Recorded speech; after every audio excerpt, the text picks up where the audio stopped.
Ley de la Santidad, capítulo 17. Yahvé dijo a Moisés: habla a Aarón y a sus hijos y a todos los hijos de Israel, y diles: esta es la orden que ha dado Yahvé.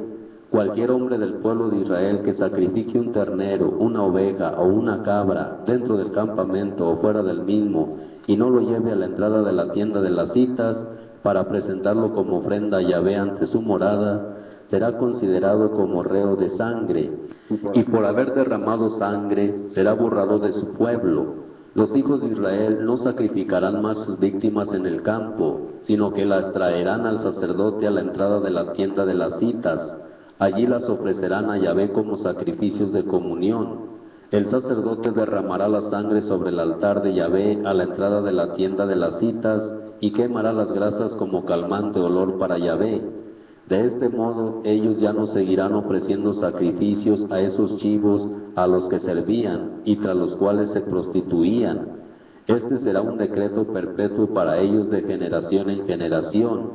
Y les dirás también: si un israelita o uno de los forasteros que viven en medio de ustedes ofrece un holocausto u otro sacrificio y no lo lleva a la entrada de la tienda de las citas para ofrecerlo a Yahvé, ese será borrado de entre los suyos.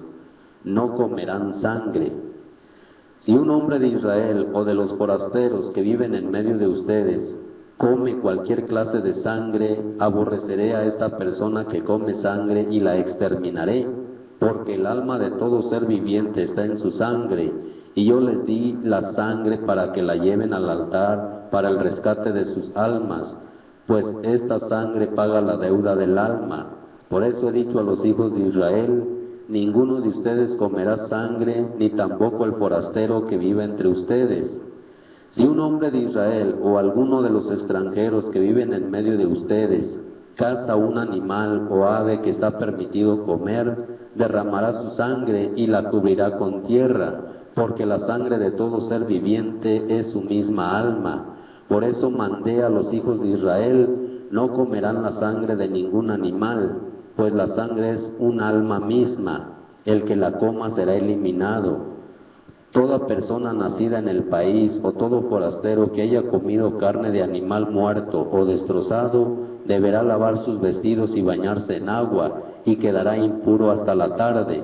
Después será puro. Si no los lava ni se baña, cargará con su falta. La ley